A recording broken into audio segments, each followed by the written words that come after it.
Astaga, aku lihat ininya apa? Bungkusannya itu Wah, apa tuh? ternyata itu bumbu ungkep rendang ayam goreng.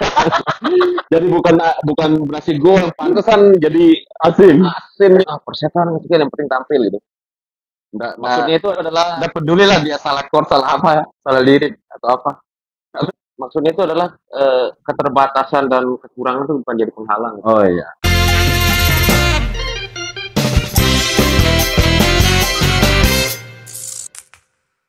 Oke, assalamualaikum warahmatullahi wabarakatuh. Kita di sini kedatangan tamu spesial nih dari dunia musisi ya.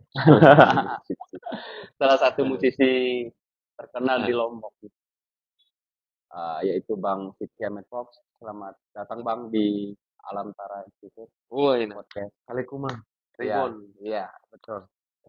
Dulu sempat anu kan ngisi acara di acaranya Alam Tara ya, Bang.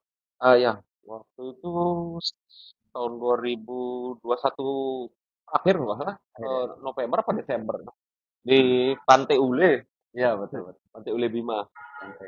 acara Bojo Writer Festival. Ya, betul. Itu sama kan, sama Anu ya, sama siapa kemarin? ya sama Profesor Ya, sama Om apa Jaini juga Wahid, ya. ya sama Pak Dezani Ahmad. Ya, oke teman-teman. Di sini banyak kalau di kalangan Lombok ya, teman-teman Lombok, Bang Sitsia ini udah terkenal sekali. Tapi di Bima mungkin sedikit ya, Bang ya yang kenal sama Bang Sitsia. Karena baru pertama kali, baru pertama ya ke sana. Kalau mainnya main musiknya pertama. Pertama ya. Tapi sedikit tidak 30% orang Bima udah kenal Bang Sitsia ya. Dari apa namanya? Ikut Ya teman-teman di ya di Mataram kan banyak sih. banyak juga. Jadi di sini saya ingin bertanya di Bang Sitsia, Hmm. awal karir sebagai musisi itu gimana sih awalnya itu? Ah, itu sekitar tahun 2000, 2000, 2000, 2001 lah mulai intens kan. Bikin band waktu itu namanya Tasmania. Tasmania. Terus pas tahun 2003 kalau nggak salah tuh ganti nama jadi On Off. Itu langsung dari band atau pertama emang solo gitu? Enggak, waktu itu langsung Langsung tuh ke ngeband, ngeband langsung. ya bikin band.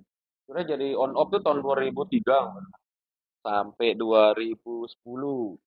Terus vakum. 2010 tuh ya apa bubar lah ya. Karena saya memilih untuk bersolo karir Solo kali. 2010 itu selama setahun nih saya coba dulu kan sampai 2011. Wih, ternyata pas saya solo karir tuh selama setahun tuh di tahun 2010 awal sampai 2011 tuh justru malah malah mainnya banyak kan. Ya, Undang di sana sini main justru kewalahan. karena saya merasa akhirnya saya banyak apa banyak job ini akhirnya saya panggil juga personil-personil yang dulu-dulu itu Tapi supaya dengan gitu. nama yang sama. Iya waktu Nama itu band. namanya Sidria, masih Sidria aja. Terus Maksudnya nama bandnya sama.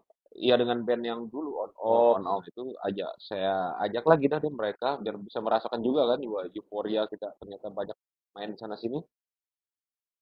Dan setelah itu 2011 awal saya bentuk lagi band namanya Rebel Blade Rebel Glad. bersama beberapa personil On Off. Karena kan personil On Off itu banyak formasinya ya nih. Ada formasi satu sampai ke berapa gitu. Jadi formasi yang ketujuh atau berapa itu saya pakai personilnya untuk ikut bergabung di Rebel Glade.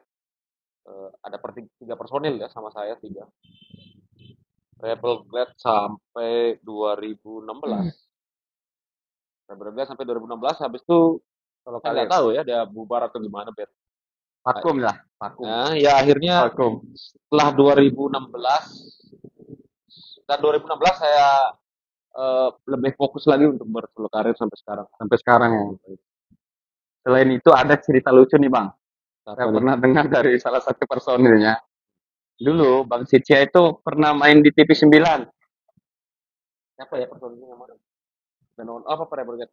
Pokoknya yang pas diundang di TV 9. Siapa itu? Pas nyanyi terus dilarang ngerokok mungkin apa, dilarang buka baju mungkin. Nah, Gimana ceritanya itu, Bang? Yang pas main di TV 9 itu. Lalu ada kalau nggak salah GP9 tuh Pas dua sama kali main. Cafe. Oh, yang sama B. Iya, gimana ceritanya? Kan konyol. Oh, berarti kalau yang sama B itu yang kalau nggak salah yang kedua ya, kedua ya. Kedua. Itu juga sama almarhum Epis ya, Ya, sama si siapa ya, Ridan ya kalau nggak salah. ya betul betul. Ya, dua-duanya dari Bima kan. Dari Bima. Itu personel Rebel Blade yang formasi ke berapa ya, tahun 2013 atau 14 itu ya. Nah, waktu itu kita main di TV 9 nih tahun 2014 kalau nggak salah. Main di panggung luarnya itu. Yang ya ya ya anu ya karena mabuk. Iya. Mabuk kalau nggak salah itu, kayak lupa kalau kalau ada yang nonton gitu kan, Iya, kayak di iya. panggung gitu. Ya sama juga V juga bingung lagunya kemana kan. Ya kayak gitu lah. Pokoknya amburadul lah gitu. Ya Bararia. Amburadul ya. Itu cerita konyolnya ya pas ngeband. Ya salah satunya sih. Salah satunya. Jadi Bang Sitsia juga ini bukan hanya dikenal sebagai musisi Bang ya. Banyak juga komiknya. Komiknya kemudian dia juga bergelut di dunia mural, mural Bang. Ya Itu pas melukis lah, ya melukis, melukis. seni rupa. Terus pada saat buat komik itu gimana ceritanya awal-awal mula Bang Sitsia bergelut di dunia komikus Komik. itu? Eh, Cerita awalnya Sebenarnya tuh. kalau kalau kalau soal menggambar kan memang dari kecil ya memang. Karena orang tua saya itu kan pelukis juga kan. Ya kalau menggambar memang dari kecil sering kan. Nah, kalau yang komik ini kan saya tuh nggak suka baca komik kan. Jadi saya nggak suka baca komik, jadi saya pikirnya bagaimana biar saya suka baca komik, bagaimana caranya ya. Waktu itu awalnya saya waktu itu buka advertising kecil-kecilan ya, Iya. desain tuh apa itu kan, desain grafis waktu itu. Jadi waktu itu nunggu klien kan karena belum datang, ya udah saya iseng-iseng di komputer waktu itu main bikin bikin bikin ya udah akhirnya itu tahun 2010 kalau nggak salah. Berarti Saya bikin komik. lumayan lumayan baru ya. Duluan musik ya baru komik. Ya karena Ya. saya sebenarnya sebenarnya bukan komikus yang serius seperti orang-orang Iya. bikin komik. Saya cuma bikin gambar cerita ya, ya komik yang memang di luar kebiasaan orang bikin komik, artinya tidak lazim, artinya versi saya gitu. Oh iya. Tahun 2010 saya buat namanya Sidzia, apa itu judulnya? Saya cetak, terus udah nggak tahu hilang filenya kemana. Tapi sampai sekarang masih. Sudah hilang, nggak tahu kemana yang Komik pertamanya itu. iya komik Sidzia yang itu. Terus habis itu 2011 saya bikin komik band Rebel Glad, ada 4 seri nggak salah saya bikin. Ya. Terus 2016 saya bikin komik yang Sedia Mepok, itu ada sekitar berapa ya? Ada sekitar 5 sampai sekarang yang komik saya buat itu yang versi versi saya lah ya, Bararia lah gambar itu Terus gitu. komiknya isinya tentang anu ya, kebiasaan sehari-hari. Terus Ya dibuat juga tentang jenaka gitu. teman-teman, tentang musik, tentang Iya. ya gitulah. Pokoknya dibuat sesuai Ya sesuai iya semau ya pokoknya. sesuai versinya sendiri lah. Bikin komik Terus sekarang kan udah solo karir Bang ya. ya. Nah, sekarang kan dikenal sebagai vokalis gila gitu. Vokalis gila. Di mana-mana dulu main harus buka baju lah, ngangkat gitar lah, pecahin apa semuanya, hancur bikin. Pokoknya. Hmm. Nah, di situ paling pasti banyak lah mindset teman-teman tuh bahwa Hmm. musisi musisi gila itu pastilah nggak jauh dari Hmm. barang-barang yang barang-barang haram lah. Iya betul. Terus gimana tuh pandangan Bang Sitsya? Apakah Maksudnya barang haram gimana? kayak narkoba, konsumsi seperti itulah? Makanya kalau manggung itu buka baju terus orang-orang sudah. Ya kalau dibilang barang haram, kalau dibeli dengan halal kan nggak haram. Ini mungkin identik mungkin ya, biasa kan kalau musisi tatuan kan dengan Iya betul. hal-hal Iya seperti gitu ya. betul. Kalau Matt Folk ya vokalis Gila awalnya itu waktu pas ngeband ya tahun 2000 ya sekitar tahun 2000 berapa ya waktu itu sama sama band on off dah 2007 kalau nggak salah main di mana gitu desa mana itu langsung ada penonton bapak lah nggak salah itu Udah eh, tua berarti. ya sekitar gitu dia bilang vokalis jogang gitu kan masa aneh itu kan ya, ya semacam julukan lah ya artinya pas main di mana juga dibilang vokalis gila vokalis aneh lah gitu kan jogang Padahal itu jogang kan bahasa Lombok kan ya, padahal itu sindiran awalnya berarti. semacam ya, karena mungkin waktu itu saya performnya ya Gila. buka baju pokoknya aneh Iya. pecicilan ya petakilan gimana gitu kan wah jogang aneh lah gitu terus saya mikir nah setelah tahun 2016 kalau salah jadi saya pakai nama Medpop gitu. Iya. Ini pakai nama Medpop jadi ada Sidya Medpop gitu. Itu tahun 2016 setelah saya mikir daripada pokoknya jogang saya pakai bahasa Inggris aja kan Iya, ya biar kelihatan ya, keren. Matt itu ya gilaan lah ya terus Folk itu vokalis gitu. Jadi ya itu Sidya Matt Folk Ya, awal awal asal usulnya itu awal mula awal mula nama si ya Cemen Pop ya. jadi 2016 resmi dipakai ada Matt Folk ya, dulu. Terus ada satu lagu ya Bang ya, Eh, yang sempat viral sekali di tahun 2018. Itu lagu yang berjudul Satu ya Bang ya. ya Satu. ya Itu bisa diceritain nggak? Gimana it- it- awal? itu direkamnya 2018 ya versi akustik waktu itu versi live.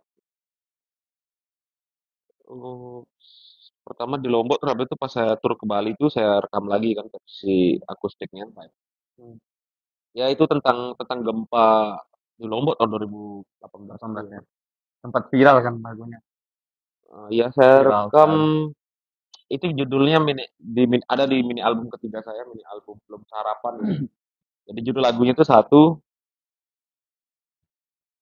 terus di cover sama teman-teman itu tahun 2020 pas puasa. Puasa. Ya dari situlah mulai lagi lagu itu. Booming. Saya nggak terlalu sih sama lagu. Nggak terlalu gimana gitu. Ya. Cuman nggak tahu ya teman-teman nggak akhirnya banyak yang cover, banyak yang nyanyiin gitu. Termasuk Ya. Dani juga kan. Iya, betul betul. Tambah sedih ya. Dani tuh nyanyinya pede. Keren juga sih Dani ini agak sedih kan karena backgroundnya Iya, itu tentang tentang pas apa Dan? saat anu itu banjir. Kayak banjir ya Banjir di ya, Bima. ya.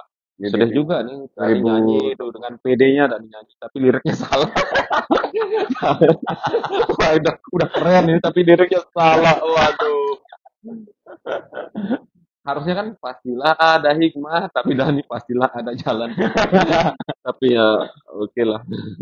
kan baru-baru belajar. Wah, ternyata lagunya Hmm. lumayan menginspirasi Ya, lah. jadi memang ya apapun ya karya atau lagu itu kan kita kan nyanyi dari hati ya. Iya betul. Kayak Dani itu waktu itu pas nyanyiin kan artinya masuk ya. Kalau saya pribadi saya nggak bisa nyanyi lagu itu karena memang tidak memiliki apa ya dengan lagu itu. Tidak Biasanya kan ada feel. lagu-lagunya kan lagu-lagu yang ceria, Iya. ya, memang ada soul, ada jiwa, penghayatan. Tapi dari lirik itu sangat bermakna lah buat kita itu sebagai teman-teman musisi juga banyak yang cover gitu.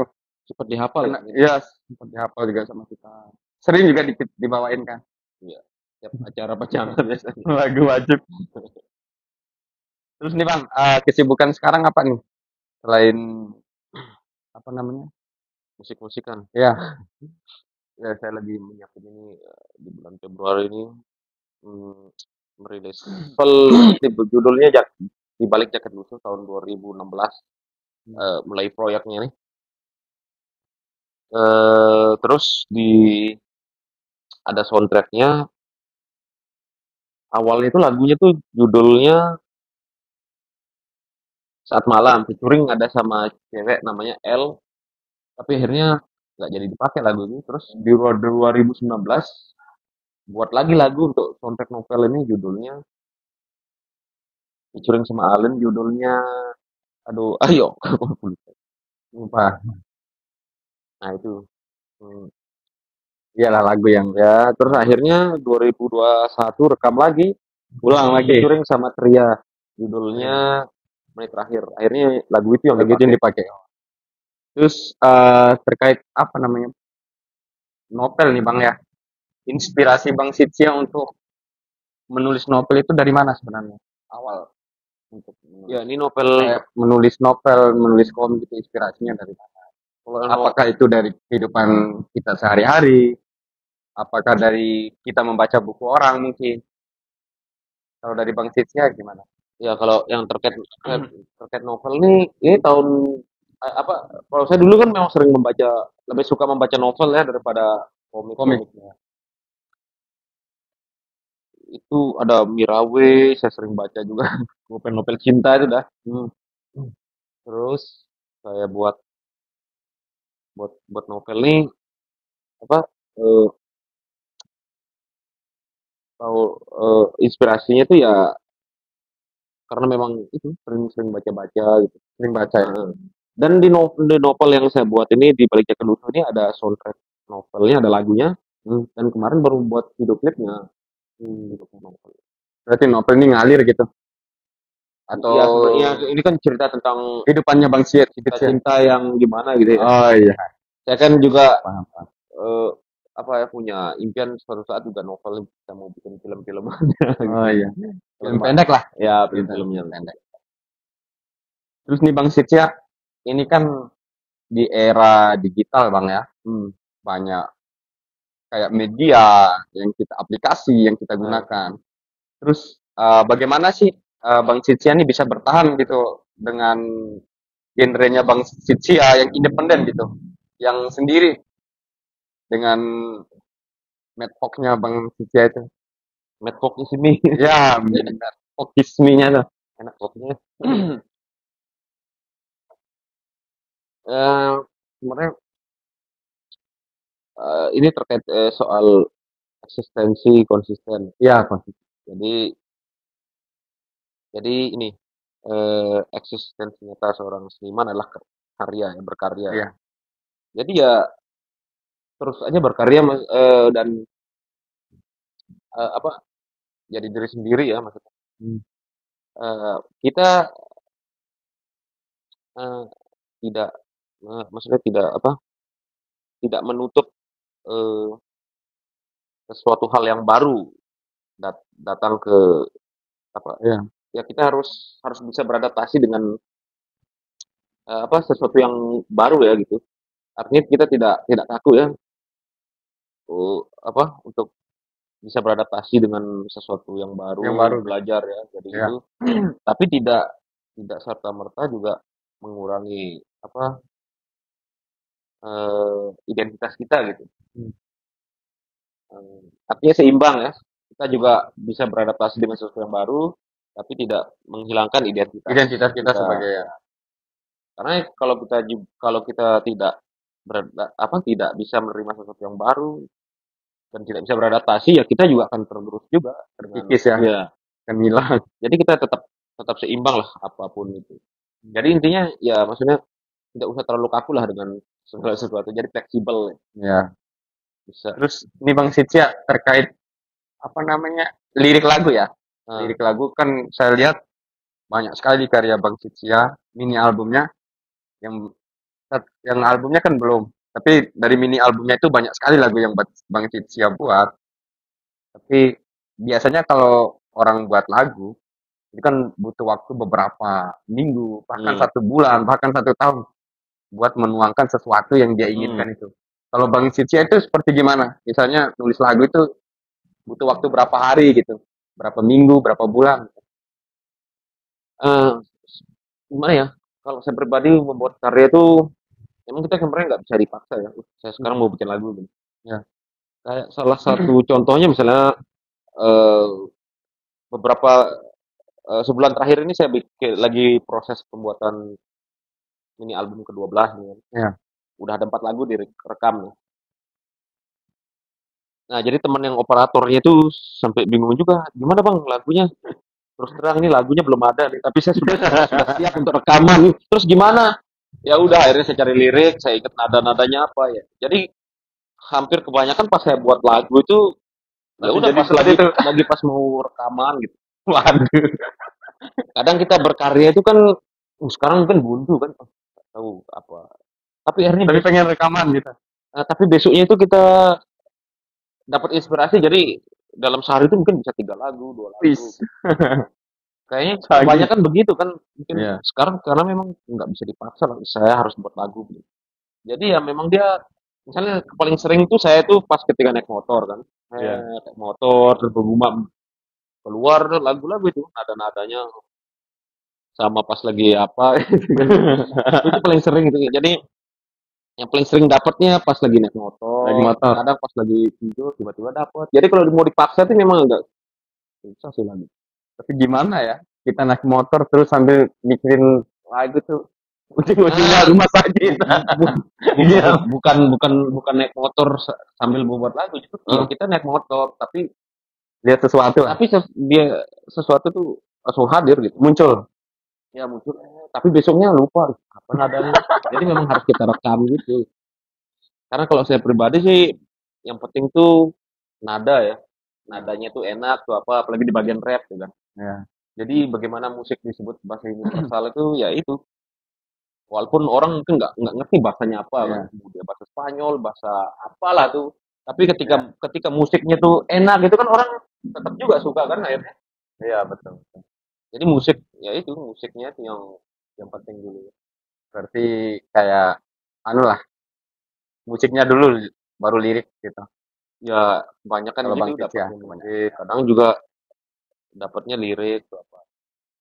Terus saya mau nanya nih Bang Cis ya, terkait kan ada slogannya Bang Cis ya itu persetan dengan penam, apa? Persetan dengan skill yang penting. Oh Tampil. iya, persetan dengan skill yang penting tampil. Ya, Itu terinspirasi dari mana coba?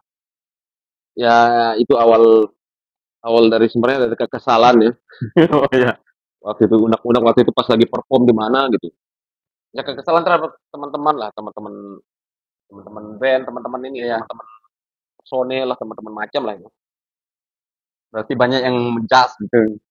Jadi itu Apa sih main? persetan dengan skill yang penting tampil itu maksudnya itu persetan dengan skill yang penting tampil itu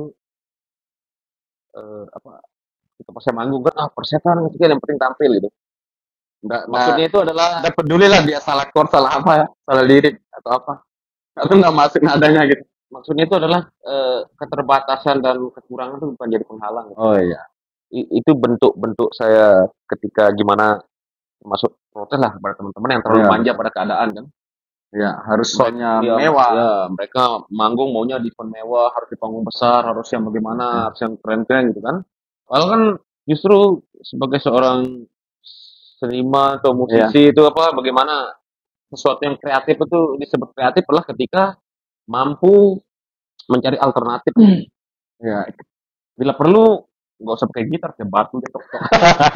Jadi musik kan. Betul ya. Jadi Itu pernah kejadian Bang Cis ya. Misalnya kayak nggak ada saya lupa ya main di mana itu. Tapi saya kan nggak ada stand mic terus pakai kayu gitu. pernah Di mana itu? pakai Coba. pokoknya itu saya pernah. Jadi ya mungkin bisa di Kalikuman sana juga ya. Saya Oh pernah pernah di kebun ya. Nah itu salah satu ini tagline persen dengan skill yang penting tampil itu kita tidak usah terlalu manja lah pada keadaan. Betul. Jadi bagaimana kita pandai-pandai menyiasati uh, problematika. Yang ada di Mm-mm. lapangan. Jadi gitu. Jadi walaupun nggak ada gitar ya tepuk tangan. Iya, apresiasi lah. Jadi ya itu keterbatasan dan kekurangan kan menjadi penghalang untuk berkarya gitu. Jadi bukan berarti mengesampingkan skill gitu. Terus sekarang nih lagu-lagu sekarang untuk rekaman lagu barunya apa nih? Ada nggak untuk rencana buat pengeluaran lagu yang baru? Iya, ada. Setelah saya launching novel, terus abis itu saya promo untuk punya album ini terbaru Hmm. nih. Karena kan kalau nggak salah bulan Mei saya akan tur ke Jawa Terus aja. dan Makassar kalau nggak salah. Dan pameran juga ya. Kayaknya habis Pameran. lebaran ya. Lagi Habis saya lebaran. bikin persiapan itu. Persiapan untuk launching novel, buku cerita, terus sama pameran, sama promo ini album terbaru, sama tur. Terus bisa bisa nggak di spill sedikit untuk lagu terbarunya nih? buat teman-teman Alam Tara Institute. Jadi gini kan kalau orang polanya tuh dia buat lagu, dia pelajari Ya. dulu, baru rekam. Kalau saya kan udah pas di sana udah saya rekam. Sekarang saya udah agak lupa nih. Jadi kebalik Tapi pola. tapi ada kan sedikit lah, sedikit bocoran lah. Ya, Untuk jadi ada salah satu lagunya berjudul Berbeda Memilih Dosa. Wih, ini sebenarnya lagu yang sudah, sudah 3 tahun lalu, kalau nggak salah tuh. Tapi saya rekam lagi karena dulu belum direkam. itu. Ya judulnya Berbeda Memilih Dosa. Terus untuk kata-kata terakhir lah buat teman-teman musisi yang ada di Lombok. Kata-kata terakhir. Iya, Kopinya enak nih. Thank you. kata-kata buat teman-teman musisi. Noise, lagu nasi, sejarah lagu nasi goreng. Oh, nasi goreng. itu itu cerita, oh ya, nasi goreng ya. Jadi gini ceritanya itu tahun 2017 kalau nggak salah lagu itu. Kisahnya ya, kisah tentang nasi goreng Iya, iya. 2017. Waktu itu saya selesai main di salah satu kafe di Meninting Lombok Barat. Iya. Selesai main ya. Lapar nih kan. Waduh, mau cari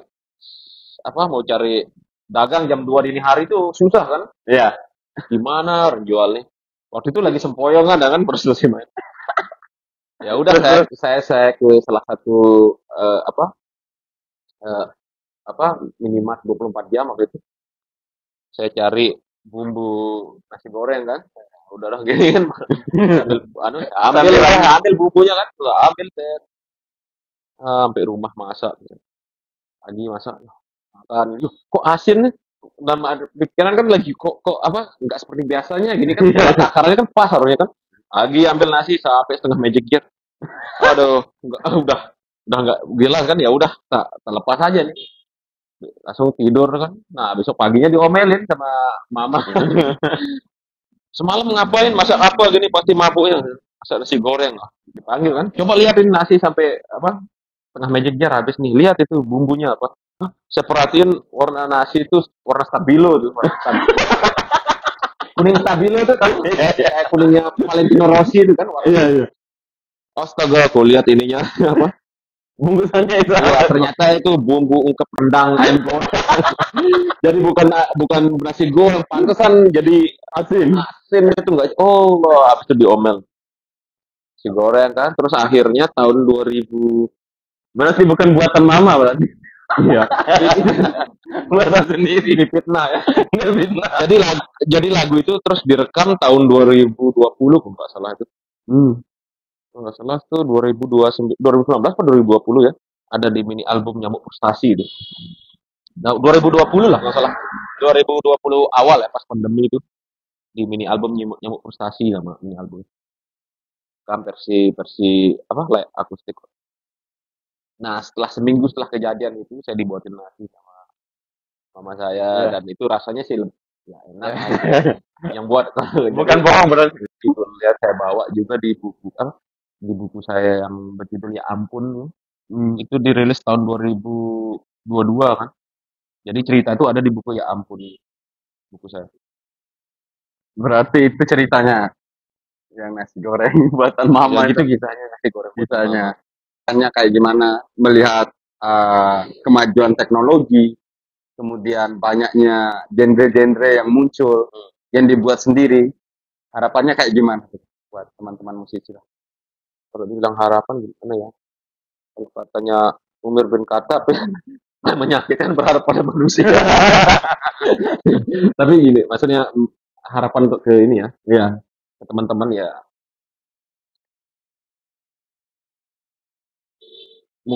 musik itu kan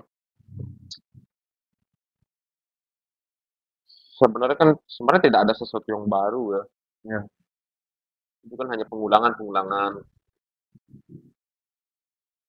Kalau misalnya kayak dibilang dia genrenya apa tuh misalnya rock iya, atau apa. Jadi dia dia sebenarnya bisa juga ketika orang bertanya genrenya apa, ya udah genre nama bandnya atau apa gitu. iya, Jadi membuat identitas sendiri gitu. Ya mungkin benang merahnya rock atau apa. Tapi dia iya, menyebut genrenya ya ala dia gitu, ala iya, bandnya dia atau apa. Terus terkait apa digital. Iya. Ya memang di zaman era digital seperti sekarang kan apa-apa tuh mudah kan. Hmm. Mungkin nggak banyak yang kalau kalau Dani pernah pernah beli kaset terus buka sampul, Ya pernah. tapi tahu ya ini. Ya, tahu.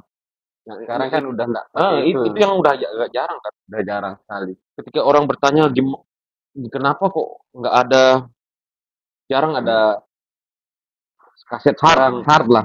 jarang ada orang mempunyai bentuk fisik kan, kaset Iya. CD sekarang. Ya sebenarnya pasar itu kan kita sendiri sebenarnya juga yang buka ini. Iya. Nah seperti contoh saya misalnya, kenapa kok bang bikin bikin fisik, bikin rilisan fisik, bikin Hmm. CD, bikin apa, itu kan semuanya sudah nggak laku di zaman sekarang gitu. Iya. Nah sedangkan saya tetap tetap buat kan, tetap buat Iya. CD-nya, tetap buat apa. Ya karena bagi saya ibarat ibarat rumah itu CD itu sebagai sertifikatnya lah ya. Hmm. Jadi sertifikat lah. Surat-suratnya lah. Jadi terlepas dia mau akan mendengar lagu itu atau gimana itu, ataupun dia mau bajak atau dia mau download, Iya. itu sah itu kan. Ketika dia sudah memiliki fisiknya itu CD-nya. Dan CD itu bagi saya sebagai ini, rilisan fisik atau CD atau kaset atau piringan hitam itu bagi saya itu menjadi ini, jadi referensi, jadi arsip, jadi dokumentasi, itu sangat sangat penting Sangat kan. penting ya. Mm. Kalau kita punya karya loh. Iya, sebagai bukti bahwa kita punya bentuk fisiknya kan. Pengingat juga lah. Hmm, Buat album keberapa. iya. Biasanya kayak gitu. Di samping itu juga nggak ada salahnya kita membuat bentuk fisik dan digital kan, seperti sekarang kan Hmm. masukin di Spotify, iTunes atau apa itu kan. Nah, itu terkait digital gitu. Sebenarnya ya ya sah-sah aja ya. Orang kan mau bentuk apa? Mau buat fisik atau Iya. digital tuh. Tapi ketika kalau musisi juga serem Pak, artinya membuat rilisan fisik artinya gini, ya ya seperti sekarang contohnya kayak major label kan sudah amburadul kan, kalah Iya sama betul. yang independen udah sekarang ini kan. Sekarang sudah tidak ada sekat lagi kan antara musisi major label Betul. dan independen di zaman era Iya. seperti sekarang kan, semua semua semua orang bisa menjadi, Musisi. ya dikatakan ya bisa bisa artinya semua orang bisa memproduksi karyanya sendiri, Iya. bisa memasarkan sendiri kan, tinggal masukin di YouTube, seluruh dunia bisa mendengar kan gitu. Beda seperti dulu kan. Dulu harus pakai Ya ribet kalau putar dulu CD kan. sama. Ya, nah, itulah salah satu artinya digital. Jadi sebenarnya ya seimbang aja lah antara digital dengan analog atau apa itu. Dan Terus ini Bang, ada satu pertanyaan yang sangat menarik terakhir ya, terkait eh, ketika kita yang punya karya di cover sama orang lebih terkenal orang yang cover ketimbang kita yang punya karya. Gimana pandangan Bang Cipya? orang itu mengcover akhirnya dia Iya, lebih terkenal iya, dari saudaranya. Ya itu kan juga terkait pada soal ini. Hmm, mungkin pengetahuan ya. iya, Misalnya gini, dia nggak tahu penyanyi aslinya yang mana kan, rata-rata kalau di zaman sekarang kan banyak yang nggak tahu kan iya betul. bahwa itu penyanyi aslinya, karena mereka kebanyakan mendengar yang cover-cover Coveran, kan. lebih terkenal yang coveran. Hmm, ya kalau soal itu kan apa eh tergantung pendengarnya kan, Iya, tergantung pendengarnya. Jadi kan mungkin kalau penyanyi yang dulu nyanyi kan mungkin di zaman zaman dia kan tidak seperti di zaman sekarang yang hmm, apa-apa mudah. Akhirnya ternyata dia yang mengcover, terus dia apa? Akhirnya dia yang yang, jujur terkenal ya, iya, ya itu kan bisa dibilang ya sebagai rezekinya dia ya. Jadi kan sah-sah aja kan. Jadi ketika mungkin akhirnya ada keberatan dari salah satu pihak, misalnya iya kayak betul. penyanyinya atau pencipta lagunya atau apa apa ya, itu kan apa, tergantung kedua belah pihak kan bagaimana ininya apa, menyikapinya begitu kan. Itu sih sebenarnya biasanya banyak yang awal apa protes kan. Iya betul. Kenapa kok justru malah yang cover yang gini-gini banyak kan. Eh, Itu dibuatkan undang-undang itu. Ya itu sebenarnya karena ini, ya karena ada dapat dapat duit kan, ya kan? Iya.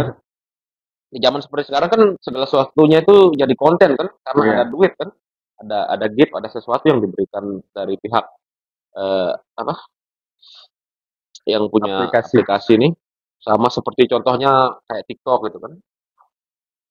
Kayak kenapa orang banyak yang melakukan sesuatu yang mungkin di luar nalar atau bahkan menjual harga dirinya itu ya karena Betul. ada sesuatu yang diberikan kan, sesuatu hadiah atau apa itu.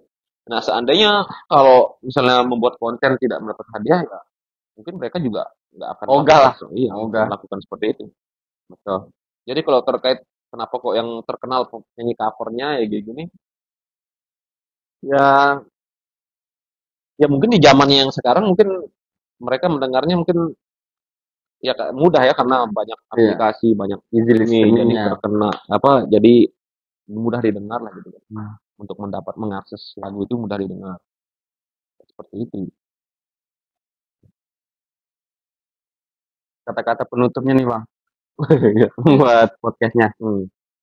Kalian promo lah untuk lagu barunya. Sedikit spill lagu barunya. Ini kata penutupnya apa nih? Mana-mana terserah bang Sitsia kan. Oh Mungkin gitu. terkait musiknya atau terkait literasi atau novelnya. Ya kalau kata penutup apa ya? Ya pertama terima kasih buat Kali Ribuan ya Ya. channelnya. Semoga konsisten dan eksis ya. Artinya saya pribadi juga bersyukur ya ada media-media yang memang selain untuk untuk mendokumentasikan atau mengarsipkan dan menjadi wadah untuk para entah itu seniman atau tokoh-tokoh yang lain lah ya. Hmm. Bagaimana menjadi apa? Menjadi menjadi ini ya, menjadi media ya. Iya, buat Artinya bisa diakses dan memberikan manfaat juga buat ya buat buat masyarakat luas. Alikuma Ribbon ya channelnya. Alam Tara Institute. Alam Alam Tara Institute ya. Alam Tara Channel. Ya itu semoga sukses ke depannya terus menghadirkan tokoh-tokoh yang menginspirasi kan untuk Ya. kemajuan Amin, bersama itu. amin, amin. Dan ini jadi hostnya ya tetap ya. Beda-beda. Untuk apa terkait musik Ya, terkait lagu barunya, spill dong sedikit bang. ya Untuk lagu barunya nih bang. yang saya ingat ini berbeda dari dosa ya di lagu. Kita manusia semua sama, tiada yang sempurna, hanya hanya berbeda dalam memilih dosa. Jadi lagu ini bercerita tentang bagaimana ketika orang-orang tuh menghujat satu sama lain gitu. Apa? Kamu inilah itulah. Ya Betul. beginilah gini. Ya, jadi sebenarnya ya semua orang tuh punya jalan hidup sendiri, Ya, punya sesuatu yang ditanggung sendiri, konsekuensinya dosanya begini-ginilah. Jadi ya udah kita mending fokus pada diri diri kita sendiri sendiri, gitu perbaiki diri. daripada harus menghujat ini itu gitu. Ya seperti begitulah ceritanya. Ya mungkin sekian ya buat teman-teman Alam Tara Institute, Alam Tara Channel. Satu inspirasi yang sangat bermakna buat kita gitu bahwa kita punya dosa masing-masing lah. Jangan pernah kita menghujat orang. Dia inilah itulah. Jadi introspeksi diri. Mungkin itu saja kata-kata saya. Wassalamualaikum warahmatullahi wabarakatuh.